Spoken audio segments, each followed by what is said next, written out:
Magandang hapon mga kapatid. Ito na naman tayo, usapang transmission na naman.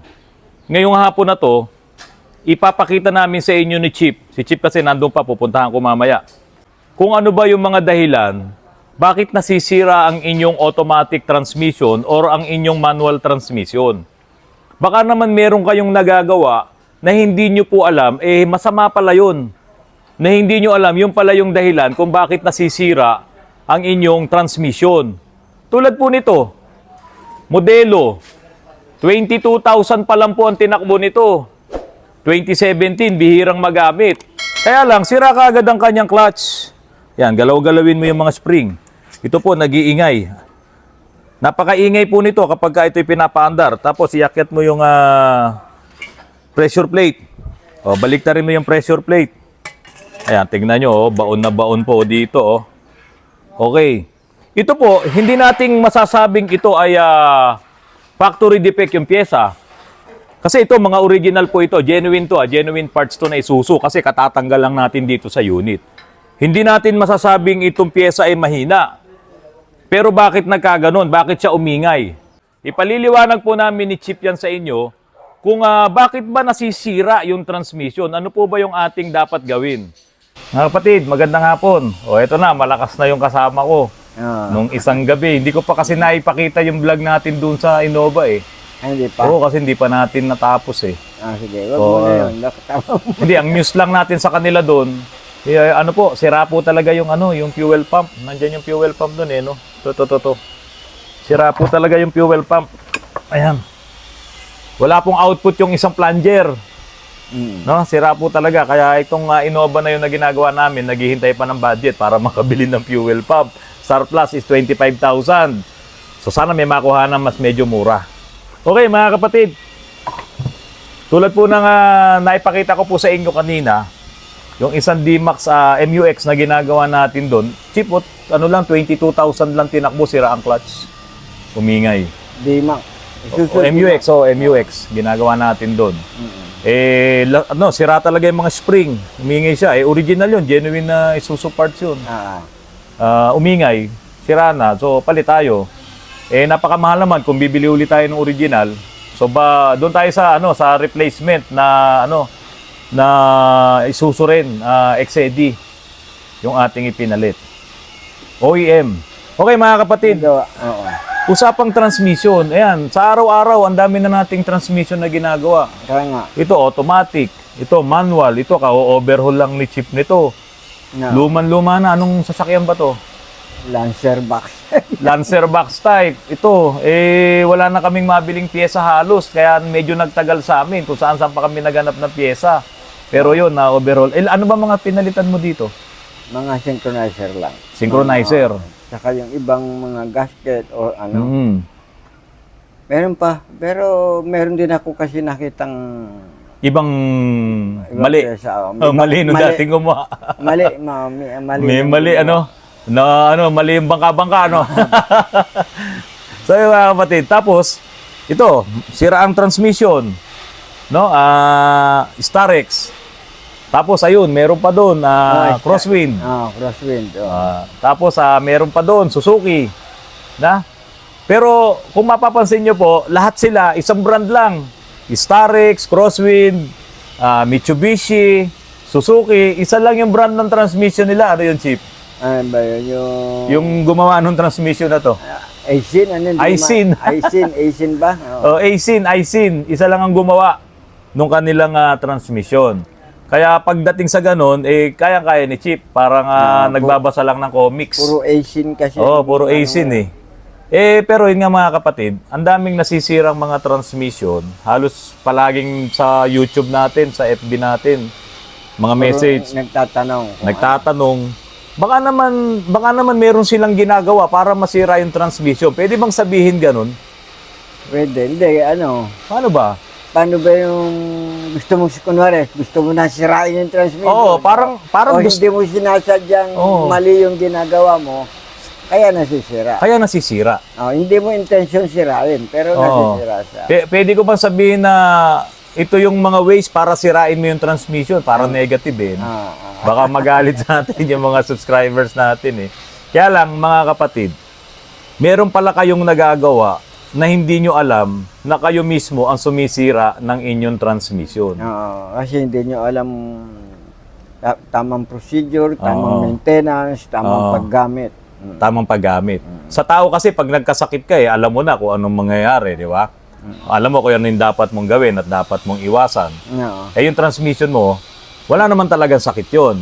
Pero pag yun hindi tama ang paggamit mo, magkakasakit. Magkakasakit din. No? Masisira. Ngayon, para ma-avoid, hindi mo rin alam kung ano yung dapat ipang-avoid.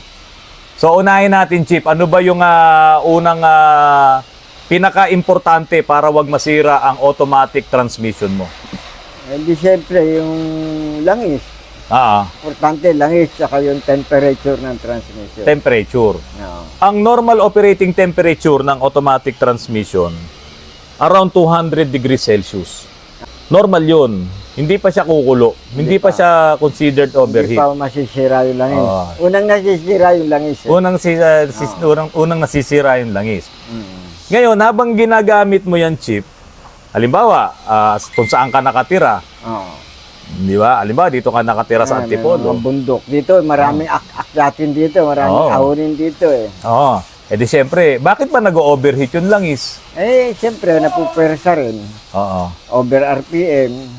Umaahon kang ganun, di na halos na steady ka na sa segunda or ano, Oo. tuloy-tuloy yung ikot. Yun yung yun yung Overheat ng, ka. di ba yun yung ng torque converter? Ayun, torque converter, nagpupersa yun, lumalaban Pupersa na yun. yun. Oo. Malakas ang puwersa nun. Kasi doon pa lang sa word torque converter. Yung torque kasi, ang synonyms niya ni power Yung loob ng torque converter, isang turbine at isang impeller. Magkaharap yun. Pag ikot ng impeller, papasa niya sa turbine. Kaya nga. Tapos yung turbine doon sa gitna, ipapasa niya doon sa may inilagay silang stator. Reactor, stator. Oo. Biro mo, impeller, papasok sa turbine, tapos ilalagay sa torque converter. Ganong katindi yung ikot ng fluid sa loob ng torque converter. Para lumakas. Para lumakas. Napakainit nun. Sobrang init nun. So, Chip, pag uminit na yung langis, ano unang mangyayari? Ay, masisira na yung langis. Pati yung mga timpla ng langis, yung mga... Ano ito, parang magbabarnish na siya. Parang namumuo yung langis. Pag nagbarnis, kumikintab. Oo, parang barnish na lumalapot na hindi mo maintindihan na yun. So, hindi na yun hindi na yun yung advisable na dapat na gamitin mo. Hindi na siya lubricant. Hindi na siya lubricant. Oo, siguro kung may Parang malagkit na siya, ganun. malagkit na. So, tapos ang nangyayari pa doon, pag umiinit na at kumukulo na, yung mga additives na inihalo Oo. doon sa ating, halimbawa, itong Repsol natin, yan. Ito yung ating ATF, no? Oo, yung mga formulang ginamit nila. Sabagay ito CBT to Pero yung ating ATF na Repsol, in-overheat mo yan, ang mangyayari, yung mga additives niyan, ano mangyayari? Nasisira. Masisira. Oo. Parang yung nagpalangis ka ng ng langis ng nyog, no? Makikita mo talaga yung Yung latak. yung latak. Parang ganun ang mangyayari. Ngayon yung mga latak na yun, saan pupunta yung chip? Sa unang-una filter. Mm. Pag nakalusot sa filter yon, pupunta yun sa valve body. Tapos? O hindi magbabarahan, mga butas ng valve body, kakarayong lang yung mga dadaan ng langis doon. Babara yun? Barahan na yun doon. Oo. Kulang na ng lubricant.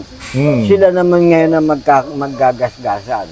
So pag naggasgasan naman yon dahil hindi na maganda yung langis mo, naggasgasan yon, Sira. yung rebaba na naman nun, ng mga lining. Madadagdagan na naman. punta na Madadagdagan naman yung doon. magbabara doon sa solenoid saka doon sa valve body.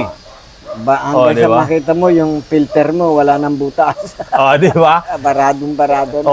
Chip, saka halimbawa pag uminit talaga yung langis nung yung ATF, Oo. kaya din niyang biro mo at 800 degrees Fahrenheit. Pati yung mga goma sa loob, yung mga o-ring, kaya niyang patigasin yun.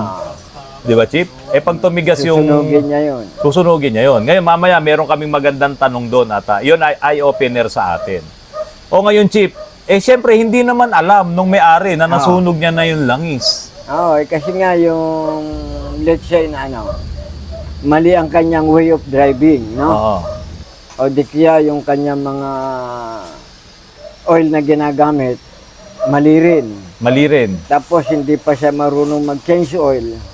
Hindi, halimbawa, sinabi nun, kay Autorans ko lang naman palaging pinapagawa yan Hindi, dito po, sa amin, Simula po nung kami marami nang natatanggap na trabaho diyan sa automatic transmission, lagi na namin ina-advise sa kanila na mura lang naman yung langis eh. Ano advice mo, Chip? Mag-change oil. Kailan? Kung maaari nga, kung lang ha, kung Oo. kaya ng budget, tuwing mag-change oil ka ng makina, isabay mo na yung transmission. Isabay mo na. Minsan 4 na litro lang naman yan eh. Oo, kasi hindi mo na maaalis lahat yun eh. Oo.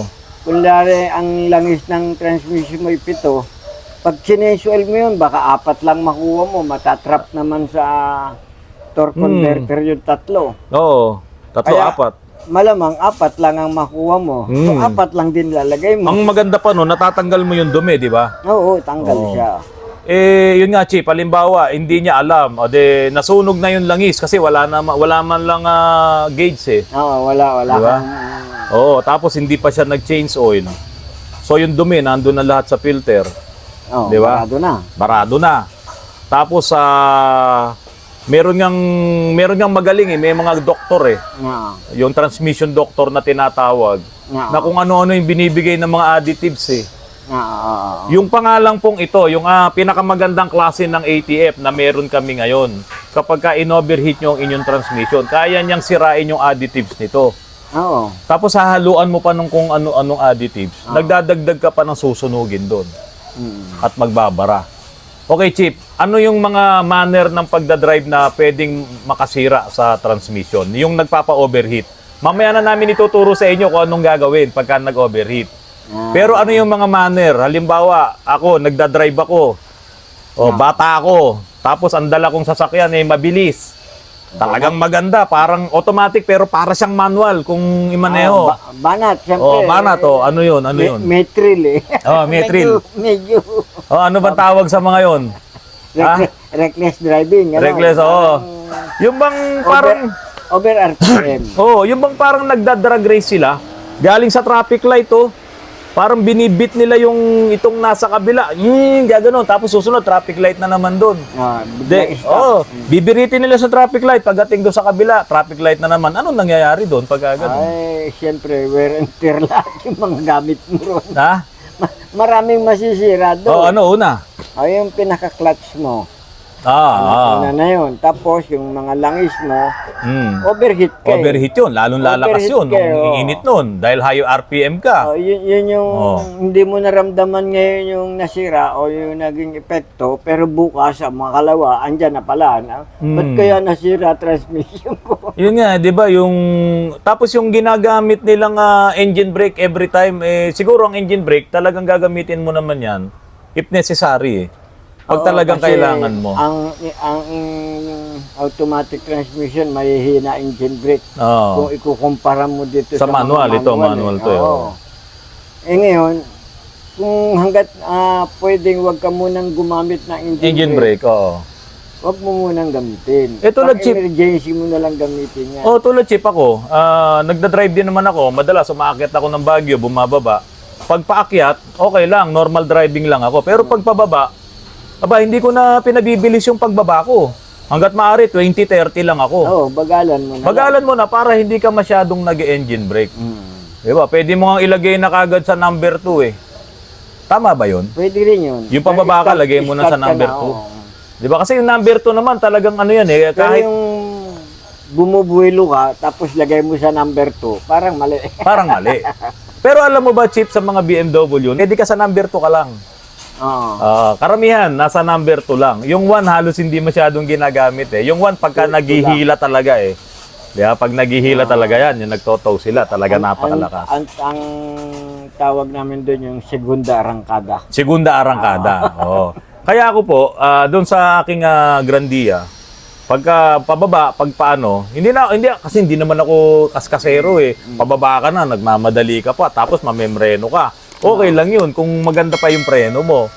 Di ba? Paano kung medyo mainit na nga, galing ka ng bundok. Galing ka sa taas, Di siyempre, masusunog ang preno mo. So isa yun sa nagpapainit ng fluid. fluid. Oo. Ano pa, Chip?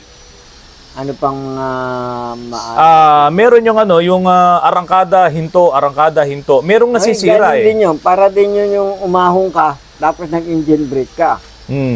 Pero yung nasa traffic ka naman, alam mo naman mainit na agad sa traffic. Oo, Traffic oo. pa lang eh. Sa neutral pa lang, mainit na eh. Eh, babanata mo pa ng arangkada. Arangkada. Ganun. Tapos, Oo. biglang engine brake. Eh yung ano chip, yung malamig pa yung makina mo, pinapaandar mo na. Ay, hindi. Kasi may diferensya din yung mataas ang RPM. Oo. Pag malamig ang makina, lalo sa mga Oo. modelo ngayon, matataas ang RPM yan. Mataas eh. RPM no, no. Huwag mo muna ikambyo. Kasi pag kinambyo mo, sira siya.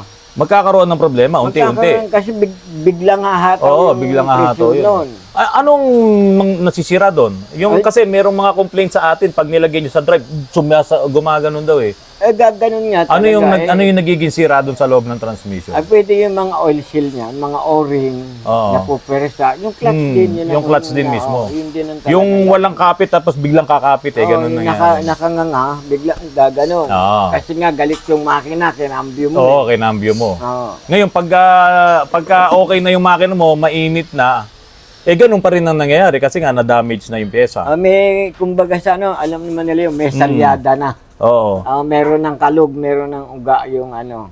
Eto pa isa. Paano kung hinila mo yung automatic transmission? Yun lang. Oo, nasira, itinaw mo. Oh, Eh, anong hindi. masisira? Kasi sira na siya, hilahin mo na. Hindi, halimbawa tulad no, ayaw lang Neutral. hindi naman sira yung transmission mo, ang sira mo engine.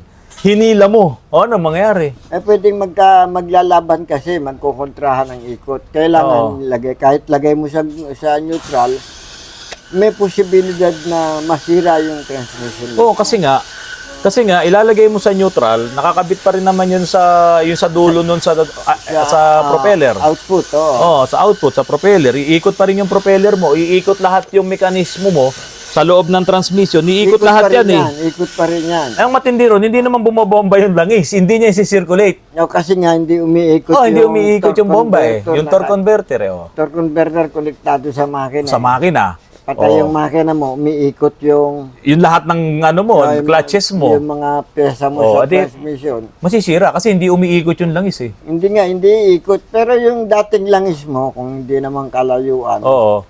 makakarating pa siguro. Ah, sa tama yun, pupuntahan. kung hindi kalayuan. Pero gaano kalayo yung hindi kalayuan? Oo, yun ang Yung- ano. Yung 1 kilometro, malayo yun. Oo. Kasi pag ikot nun, magkakaroon pa rin ng friction, iinit pa rin No, yun may eh. friction pa May rin. friction pa rin, so masisira. So kapag halimbawa, hinila, hindi kayo sinakay sa flatbed, ang ginagawa ng mga towing company, yung mga tow truck, yung inaangat yung likod, kasi kung front wheel drive ka, Harap ang ang- iaangat harap. yung harap para hindi umikot yung harap. Ah. Kung rear drive ka, tulad ng mga BMW, rear drive, ang inaangat naman yung likod. Yung likod. At iniiwan yung harap. Ngayon, para safe, ito tow mo sa bed, sa flatbed. Oo, yung saka yun. towing ka na talaga. Oo, kaya mga kapatid, huwag kayong papayag. Pag nasiraan kayo, halimbawa, naputulan kayong timing belt, nasira ang inyong, yung nasira yung pump, o ayaw talaga mag-start ng engine, automatic, huwag niyong papahila nang hindi tama yung pagkakahila. Ngayon, yung iba kasi nagtitipid, sila na lang maghihilahan. Delikado. Pero mas malaki ang... Oo. Pero kung manual, okay lang. Kung manual, walang problema. Okay Neutral lang. mo, walang problema. Neutral mo lang yan. Oo. Walang oil pump yan.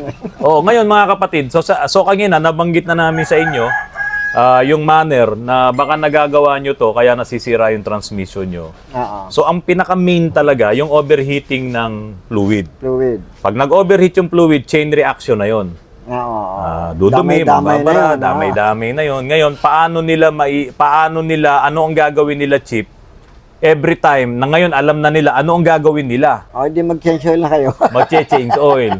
O, sabi Pero nga ni- yung change oil, hindi naman porke nakakita ka, ito mura, ito ganun. Wag. Wag, oo. Kung ano yung specifies na... Sa engine mo, oo. na inaano Sa transmission mo, oo. yun ang ilagay mo. Oh, tulad ni ngayon, pagka Japanese brand naman, Japanese model, kadalasan diyan Dexron. Pero yun nga, kung talagang wala lang kayong chance na makabili nung talagang nakakabit sa iyo, halimbawa, ang nakalagay sa inyo ay Repsol. Wala kayong mabili sa probinsya, kulang na. Oo. 'Di ba? Siguro pampuno nyo na lang, pero dapat Dexron pa rin. Next short. Huwag nyo lalagyan ng mga kung ano-anong ATF. Ibang brand. Oo, na ibang brand na hindi Dexron. Mm. So sa mga brand po, yan, Dexron 3, Repsol. Okay, Chip, halimbawa, na sunog na nga. Ngayon, napanood nila tayo, sunog na nga. Ano naman yung gagawin nila para hindi masunog? Pinaka-ano dyan, para ano, improvement na lang yan, kagaya ito sa mga ginagawa natin, parang kulang yung kanyang cooling system eh. Hmm. Oil cooler. Oil cooler. Magdagdag na lang tayo ng oil cooler. Ang mga meron, Chip, Starex meron siya. Meron Pagbili mo din, pa lang ng original na ng brand new na Starex, meron ng oil cooler. Si Mitsubishi talaga, yung kanilang Strada, meron din. Meron na rin, oo. Oo. Tapos karamihan, yung mga US brand, meron din talaga Meron oil sila cooler. talaga, oo. The more na lumalaki yung unit, bumibigat, meron talagang inilalagay na Hindi rin oil porke cooler. bumibigat eh, hanggat nag-i-improve eh. Kasi Hanggat alam, nag-i-improve. alam din ng manufacturer, Oo. kulang yung kanilang nilagay na ano eh. Oo. Yung nangyayari, nasisira, nag-ano rin sila, nagre-research din. O gawa tayo sa susunod, paglabas ulit, may cooler, May oil cooler na. Oo. Oo. Kasi ako talaga, parang hindi ako believe doon sa yung oil cooler lang sa may radiator sa ilalim. Ay, eh. nilagay sa ilalim. Oo. Ang alam ko doon, pang maliliit na makina lang talaga yun. Kaya nga eh. Match yun sa mga kotse. Sa mga kotse, pero sa mga malalaki Itong na, mga SUV, AUV, malalaki na, hindi na talaga eh. hindi dapat Oo, eh. dagdag talaga. Chip, meron na nakalimutan. Halimbawa, automatic transmission, kahit anong sasakyan, kulang yung kanyang fluid. Ano epekto nun? Sa Masisira transmission. O, ano epekto? Sa takbo, ano epekto? Ay, ganito. Kunwari, delay. Delay. Oo. Delay or ayaw kumambyo. Yun ang magiging epekto niya. Pagkakulang sa fluid. Mm. Pagkulang sa fluid. Tapos, halos pati atras. Delay. Delay Malakas ang delay ng atras. Oo. Kulang sa fluid yun. Okay, ito. Ngayon ko lang ito itatanong kay Chip. Ako po kasi, mekaniko rin. Pero ayokong dumihan yung kuko. Kasi marami akong ginagawa. Marami akong task bilang ako yung talagang nag-absorb ng lahat ng problema dito sa talyer. Pero ngayon ko lang ito itatanong kay Chip. Marami kaming nabuksan na transmission. Magaganda pa yung mga lining. Pwedeng merong manipis na ng konti, pero magaganda pa. Oo. Okay din ang ball body. Okay din yung mga solenoid. Pero wala talagang cambio ni isa, hindi gumagana. Oo. Meron naman na, okay, ganun pa rin, magaganda pa lahat. Pero ang pakabagal niya talaga. Oo. Parang primera, segunda lang yung takbo niya. Lahat tinitignan namin. So ngayon, tanong ko kay Chip kanina, bakit pag binuksan natin, in-overhaul na natin? Siyempre, pag binuksan, overhaul na yun eh. Oo. Masisira na yung mga gasket noon, masisira na yung mga o-ring noon. Mga oring-oring na. O, overhaul na yun. Tapos pag pinalitan namin ng pyesa, okay na. Oo. Sabi ko, ano ba talaga ang problema? Okay na may mga solenoid, okay pa rin naman yung mga dating lining. Parang hindi naman ako naniniwala na napalitan mo lang yung mga lining, okay na. Oo. Di ba? Okay din naman nung buksan. Okay din naman. Ano bang dahilan talaga doon? Merong leak. May leak. May mga singaw na ng oil. Kasi pagka matagal na rin hindi na bubuksan, kahit anong ingat mo, para ding gulong yan eh. Yung gulong mo, kahit anong ingat mo, mapupudpud yan. Okay, oo. Mayroong limitasyon yan. Ganon din naman yung mga o-ring natin, mga spare parts natin. May limitasyon talaga. Kasi nga, Chip, ito, yung mga Kaya o-ring lang, mo. siyempre. Ito, karamihan ng pinagpapalitan namin. No? Ayan. Ang dami-dami na yan. Daming goma nito. Ayan, puro goma. Oh. Kasi ayoko magpalit ng ano. Kahit Ay, wag kang humarang dyan. So, ito po yung mga goma. Ito, hinaharangan ni Aleo. So, every time na kami ay gagawa ng transmission, mag-overhaul, palit kami lahat nito. Kaya hindi kami... Kahit maganda pang kaya palitan hindi ko na para si Chip, sigurado. hindi siya payag doon sa palit laman loob. Yung bibili ka ng gitna, bibili ka ng surplus, lilipat mo lang yung laman loob. Hindi kami pumapayag doon kasi yung mga goma nun sira na rin yun eh. Oo. Matitigas na yun. Matitigas na rin. Oo. Pagsisimulan ngayon yun ng singaw doon sa pump. Oy, Alal, ikaw ulit dito. Ikaw, doon ka dumaan, wag kang haharang, may papaabot si Chip sa'yo. Ayun, no? Ito, papakita namin sa inyo. Yun yung bilog na yun. I-explain ni Chip kung ano to. Yan. Alin ba ito? Ayan yung pump. Oo. Kasi ang unang tanong ko kay Chip kanina, ano trabaho ng pump? Ito ang pump. Oo, anong trabaho ng pump na yan sa transmission? Yung pump, kukuha ng langis. Kukuha doon ng sa langis. crankcase. Sa oil pan, oo. Oo. Tapos, papasok niya sa Torque converter. torque converter. Oo. Ngayon, bahala na yung torque converter, ibalik doon sa valve body. Paikot-ikot. Oo. Oo. Pero persado na yun, malakas na ang presyo. Oh, ito, oo nga, oo. Kasi ang mangyayari, pag ikot ng makina mo, itong pump, iikot na to eh. Iikot na to. Andito Iikot na ang tong pump, oo. sa harap ng So, transmission. nagbobomba siya ngayon ng langis, papunta doon sa torque converter. Ibabalik niya yun eh. Oo. Oo. Pagpasok doon sa torque converter, yung torque converter naman, gagawin niya yung fluid motion, yung fluid coupling Oo. na tinatawag. Doon, mas palalakasin pa niya yun. Lalakas yun. Oo. Ngayon, pag sira itong pump mo, siya yung initial na magbubuga ng fluid papasok sa loob ng torque converter. Oo. Pag singaw to, ano mangyayari? Eh di wala rin, hindi rin Wala rin. tatakbo. Diba? Kasi walang tatanggapin langis yung ano eh. Oh, di ba? Torque converter. Oh. So mainly, kapag ka nasira itong pump, hindi talaga aandar.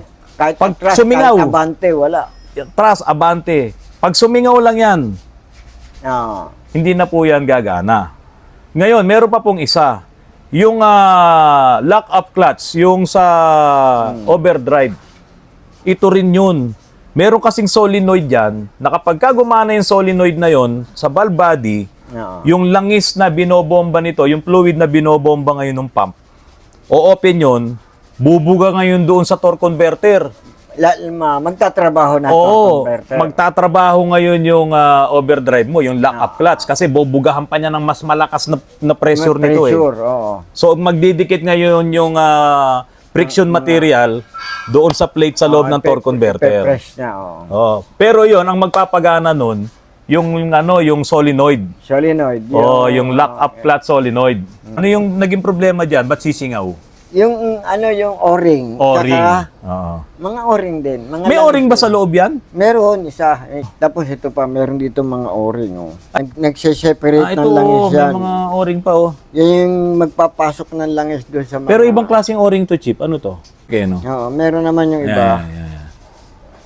Ito mga kapatid. Oh. Ayan. Mm-mm. So, sa automatic Kung transmission, titignan mo to parang piston ring ng... parang piston ring eh, no? Oo. So, iyan po yung operation niya. Kahit na anong automatic transmission pa yan. Pag nagloko ang pump, wala lahat. Oo, sarado lang. Hindi po ba? Kaya po kami, dito sa bago namin buksan ang inyong automatic transmission, tinetest muna natin yung yung mga importante, yung kayang itest. Kasi ito, nasa loob to eh. Oo. Solenoid, yung strainer, filter, baka barado, valve body. Diba? Kasi bago namin makita yung mga lining nyo, kailangan muna namin i-check to eh. Tsaka una mo yung babaklasin yan eh. Pag sira ang valve body, okay na yon. Pag sira yung mga solenoid, palit yun. Pag nalinis na namin lahat yun at hindi pa rin gumagana, doon na kami papasok sa overhaul. Overhaul na tayo. Meron ako itatanong ulit sa'yo. Ito, baka tumaas ang kilay ng mga kapatid nating may Isuzu. Kasi sa Isuzu Crosswind Chip, ang nirecommend ng kanilang libro, Oo. engine oil. Engine oil nga lang nakalagay O doon. engine oil nakalagay doon. Ngayon, yung iba, nalagyan ng gear oil. Ano bang nun? Ano bang Transmission oil. transmission oil? Gear oil sa manual sa manual. Oo. Hindi. Kung tutusin, pwede naman eh. Kaya lang, siyempre, iba yung transmission oil talaga. Kasi dinisign talaga yun. Dinisan yung para sa gear. Wala namang pump yan. Talagang babad lang sa langis na may ikot lang yan eh. Hindi makakasira yung engine oil. Hindi naman siguro. Hindi makakasira. Basta yung ang malamang na alagaan mo dyan, yung synchronizer, yun ang madaling masira. Oo. Synchronizer, tsaka yung mga bearing. Oo. Masyadong manipis yung 15W40 compare mo sa gauge sa 90. Maaring mangyari magkaroon yung mga gear niya, maghahatawang ganun kasi wala yung pinaka-shock absorber, masyado malambot. Masyadong manipis eh. Masyadong pino. So, kung ikaw ang tatanungin, Chip, anong mas okay? Engine oil o gear oil? Ilagyan ko siyang gear oil. Gear oil talaga? Original, kasi yun talaga dinisan para sa transmission eh. Baka sabihin, ba't marunong ka na naman eh? Sabi nga ni Isuzu. Kasi ganito, yung transmission na to, Oh. yung transmission ng Crosswind, Oh. na manual, Manual. o tsaka yung transmission ng Toyota, Manual. Manual. Wala nang pinagkaiba sa design tsaka sa mga gearing. Parehas na IC yun. Pareho lang. Pati yung gumawa nun, Oo. pareho. Pareho lang. Pati nga Mitsubishi, yung Oo, 4560, pareho. pareho lang Si naman. Aisin Bakit? din yun eh. Bakit binago ng Isuzu yung kanilang langis? Yung engine oil. Iisa naman. O bakit nga ba? Bakit nga ba si Isuzu? Parehas lang naman ito. Aisin to, Aisin yung Toyota, Aisin to Mitsubishi, Aisin si... No, pati yung mga Oo. clearance ng synchronizer, Oo. clearance ng ngipin nila, Oo. pare-pareho naman. Eh Wala bakit ang nilalagay niya doon? Isuzu engine oil ilagay. nga hindi ko nga manong kung anong idea ng engineer. Ay, hindi, ako siyempre, pagtatanggol ko si Isuzu. Oo. Ipagtatanggol ko. Kasi po ngayon, meron na tayong dalawang klase ng gear oil. Yung GL4, saka yung GL5. Parehas na gear oil yun. Kaya lang si GL5, according sa pag-aaral, hindi siya healthy sa yellow metal. Eh, ang yellow metal is Synchronizer. synchronizer. Mga synchronizer ring. Oo. Eh, syempre, ang inisip na kagad ni Isuzu, baka mamaya mahaluan to ng GL5 dahil napakaganda ng marketing. Bawat langis, may kanya-kanyang marketing yan eh. Di ba? Baka mamaya itong si may-ari ng Crosswind, bumili ng GL5, nilagay niya, hindi naman niya alam na nakakasira ng transmission ng yellow metal, inilagay niya. Masisira yung transmission. Oo. Pwede sigurong ganun kasi kung hindi naman makakasira si engine oil, Oo. sa Mas safe yun. mas safe yun kasi Kaysa talagang... bumili ka ng puro gear oil na may Oo. dalawang klase. Oo. Pero yung lifespan ni engine oil saka ni gear oil, mas mahaba si gear oil. Mas mahal, oo, syempre. Kasi si engine oil, kahit nga di mo gamitin kotse mo, dapat i-change oil mo. O ilang libo lang yung tinakbo, change oil ka, di ba? Oo. Change oil mo na, Oo. nasisira eh. Eh pag nilagay mo sa transmission, change oil mo rin yun. Change oil mo rin siya. Pero si gear oil, mahaba ang buhay. Oo, kasi nga yung recommend nga dyan, kung isang beses lang, isang taon ng O hindi ba nga 90,000 kilometers eh. Pag tinignan mo kung kailan ka magpapalit ng differential oil, differential oil 90,000 kilometers. Kaya nga. O ikaw gagayahin mo ba 'yon para sa transmission mo? Kaya kung ako rin, karamihan naman ng manual transmission na sasakyan natin, lahat 'yon naka-gear oil. Gear oil talaga. Oo, luman-luma na yung mga wheelies natin diyan, mga owner natin diyan, mga service natin. Titiba yan, Oo, gear oil talaga. So yun mga kapatid, kung halimbawa po may mga tanong pa kayo pagdating dito sa transmission, basta importante po, huwag mag-overheat ang inyong automatic transmission fluid.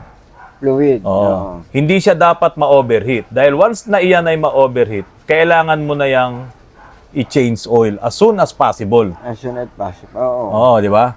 Pag hindi mo yan change oil, ikaw ang sumisira ng sasakyan mo, Oo, ng sinisira transmission mo. mo. So advice hindi mo na- alam. Hindi mo alam. Kasi nga pwedeng ikaw pala yung dahilan. Ba't nasira? O ba't nasira? Tapos baka mamaya may driver kayo. Hindi, na-tempo sa kanya nasira. Oo, hindi, tsaka yung- Pinagalitan po yung Oo, driver. pinagalitan yung driver. Tsaka merong driver pag hindi niya kasama yung kanyang amo, kung makapagpatakbo. Mahusay, oo, mahusay. Unang-una masisira kagad engine support nyo. Di ba? Engine support, Mahusay. transmission support, pag miyat maya, ganyan. Habang ginagalit mo yung makina mo, umiinit yung transmission fluid mo. Siyempre. Every time na kaya advice po namin ni Chief, maglagay kayo ng oil cooler. Pwede rin tayong maglagay ng gauge para sa oil temperature. At yun, pinaka-importante po, kung wala kayong oil cooler, every change oil nyo, change oil na rin kayo, 3 litro lang naman yun Oo, sa sabayin nyo na yung transmission. Sabihin nyo na yung transmission para maiwasan yung Abala. at Abala. gastos. tandaan nyo po, kapag ka na-overheat ang oil nyo, hindi na siya oil na ATF. Hindi na, iba na siya. Hindi na siya ATF. Makakasira na yan sa inyong transmission. Katagalan, pahina na ng pahina yung mga transmission nyo hanggang sa masira. Oo. Marami kaming trabaho, buti malakas na ulit itong ating kumpare. Ah. Malakas na ulit, na medyo Laban nanginig ulit. lang. Nanginig lang ng mga nakaraang araw. So ngayon, balik na ulit, normal na ulit kami. Lahat ng mga questions nyo, i-message nyo lang sa amin, natanda po kami sumagot. At happy 20,000 subscribers na po mga kapatid. 20,000 na tayo. Maraming salamat po.